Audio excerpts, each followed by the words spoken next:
এবং এই গাজীপুরের উন্নয়নের রূপকার সেই মহান নেতা অধ্যাপক এম এ মান্নান সাহেব আমাদের মাঝে এখন আর নেই। আমরা গত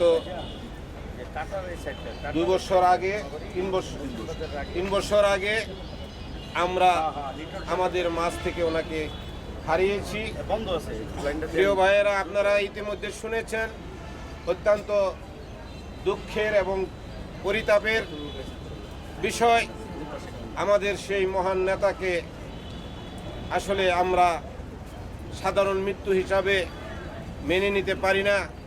আপনারা জানেন বিগত 15-16 বছর এই বাংলাদেশে যে মাফিয়া সরকার, যে ফ্যাসিবাদ রাষ্ট্র কায়েম করেছিল, যে স্বৈর শাসক শেখ হাসিনার প্রত্যক্ষ এবং পরোক্ষ যে ইঙ্গিতে এই জাতীয়তাবাদী দলের সেই বড় বড় নেতাদের মধ্যে আমাদের অধ্যাপক এম এ মান্নানকেও একটি সুপরিকল্পিত ছকের মধ্যে তাকে নির্যাতনের মাধ্যমে হত্যার একটা পরিকল্পনা করে তাকে শেষ পর্যন্ত মৃত্যুবরণ করতে হয়েছে।